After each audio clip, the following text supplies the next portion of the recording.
Hi friends, myself Dr. Raghvendra Kashyap, consultant euro oncologist Narayana multi speciality hospital Ahmedabad. आज हम आपको bladder cancer के बारे में बताने जा रहे हैं। ब्लैडर कैंसर एक बहुत ही कॉमन प्रकार का कैंसर है जो कि मेल और फीमेल दोनों में ही पाया जाता है, लेकिन मूलतः ये जो मेल पेशेंट है उनको ज़्यादा इन्वॉल्व करता है।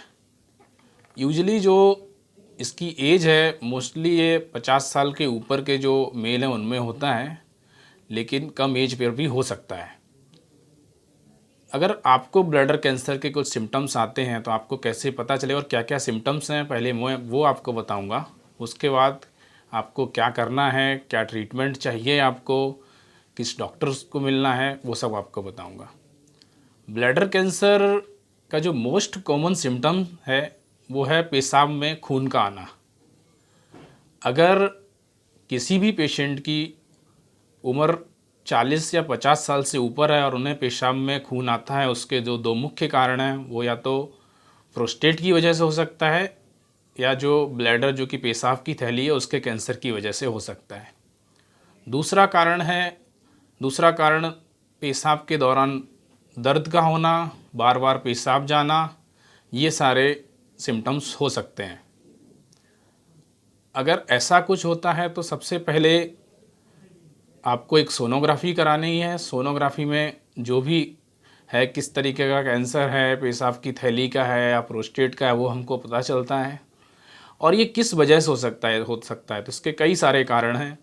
एक तो जो हैबिट है टोबैको च्यूइंग की, स्मोकिंग की हैबिट्स है, या जो लोग केमिकल इंडस्ट्रीज़ में काम करते हैं, डाई वर्कर्स हैं, या किसी की फैमिली में हिस्ट्री है, या किसी को क्रोनिक जो इन्फेक्शंस हैं जैसे सिस्टोसोमियासिस है, बिलहर्जिया है, ये सब ब्लैडर का कैंसर करते हैं। तो सबसे पहले आपको अगर ऐसा कुछ होता है तो आपको अपने यूरोलॉजिस्ट जो भी है आपका, उनसे मिलना है। वो कुछ टेस्ट्स आपको एडवाइस करेंगे, जैसे सोनोग्राफी है, सीरम पीएसए है। अगर सोनोग्राफी में कुछ ऐसा आता है तो सबसे पहले इसके लिए जो इन्वेस्टिगेशन ऑफ चॉइस है वो सीटी स्कैन रहता है, या फिर सिस्टोस्कोपी करके हम उसको देख लेते हैं।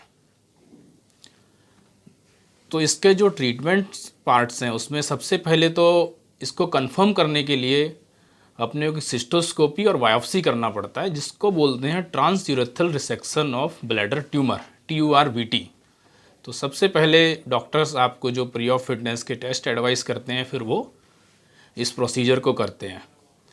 इसके लिए स्किल्ड यूरोलॉजिस्ट का होना ज़रूरी है, क्योंकि इस ऑपरेशन में आपके जो ब्लैडर की जो लेयर्स हैं वो मोस्टली जो सुपरफिशियल लेयर्स हैं और डीप लेयर्स हैं, दोनों ही बायोप्सी के लिए जानी चाहिए, तभी एक प्रॉपर डायग्नोसिस बनता है।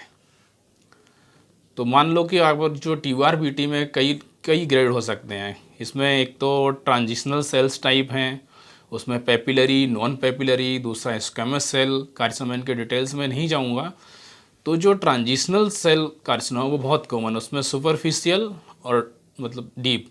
सुपरफिशियल में जो सिर्फ लेमिना प्रोप्रिया जो सुपरफिशियल लेयर होती है ब्लैडर की, उसको इन्वॉल्व करते हैं, और डीप में डीप मसल्स के जो इनर पार्ट और आउटर पार्ट को इन्वॉल्व। उसके बाद ब्लैडर के बाहर और आसपास के जो लिम्फेटिक ड्रेनेज है वहाँ तक ये ट्यूमर चले जाते हैं। तो अगर पेशेंट हमारे पास अर्ली स्टेज में आता है और उसको जो ट्रांसयूरेथ्रल रिसेक्शन में अगर मसल का इन्वॉल्वमेंट नहीं है, तो उसमें अगर वो हाई ग्रेड है या लो ग्रेड है तो उनको हम फॉलोअप में रखते हैं, हर 3 मंथली उनको सिस्टोस्कोपी करके देखते हैं। और अगर हाई ग्रेड है तो उसको हम इंट्रावसाइकल जो ब्लैडर पेशाब की थैली उसमें BCG के डोज देते हैं और उन्हें फॉलोअप में रखते हैं। और अगर मसल इन्वॉल्वमेंट आता है तो उन सब केसेस में हमको क्या है कि ये हाई ग्रेड ट्यूमर हो जाते हैं, तो उनमें हमको आइडियल जो है, अगर नोड्स पहले से इन्वॉल्व नहीं है या पेरी ब्लैडर के बाहर कोई भी चेंजेस नहीं है, तो उनको हम पूरी पेशाब की थैली को निकालते हैं, साथ में प्रोस्टेट को भी निकाल देते हैं, और जो लिम्फ नोड्स हैं उनको भी निकाल के भेजते हैं। इस प्रोसीजर को बोलते हैं radical cystoprostatectomy with pelvic lymph node dissection. और फिर जो हम डाइवर्जन करते हैं उसमें या तो हम नया ब्लैडर बना देते हैं, या फिर उस दूसरा होता है कंड्यूट। कंड्यूट में क्या रहता है, उसमें हम इंटेस्टाइन में दोनों यूरेटर को खोल देते हैं और बाहर निकाल देते हैं। तो काफ़ी मेजर ऑपरेशन रहता है, पर इसके बाद रिजल्ट्स जो हैं वो काफ़ी अच्छे रहते हैं। अगर उसमें भी आपको अगर पहले से पेशेंट मान लो कि लेट स्टेज में आता है और लिम्फ नोड्स का इन्वॉल्वमेंट है, तो उनको हम पहले न्यू एडजुवेंट थेरेपी देते हैं, कैंसर को थोड़ा डाउन स्टेज करते हैं, उसके बाद ऑपरेट करते हैं। या बायोप्सी में हमको लिम्फ नोड्स इन्वॉल्वमेंट आते हैं तो उसके लिए उस तरह से कीमोथेरेपी पे जाते हैं।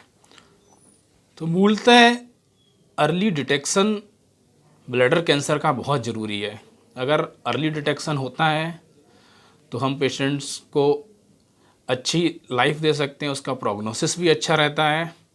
तो जब भी अगर जो मैसेज मैं यहाँ कन्वे करना चाह रहा हूँ, अगर आपके घर में या किसी को भी ऐसा होता है, पेशाब में ब्लड आता है, तो तुरंत ही नज़दीक के किसी यूरोलॉजिस्ट को दिखाएं और अर्ली जो ट्रीटमेंट पॉसिबल हो सके वो करें।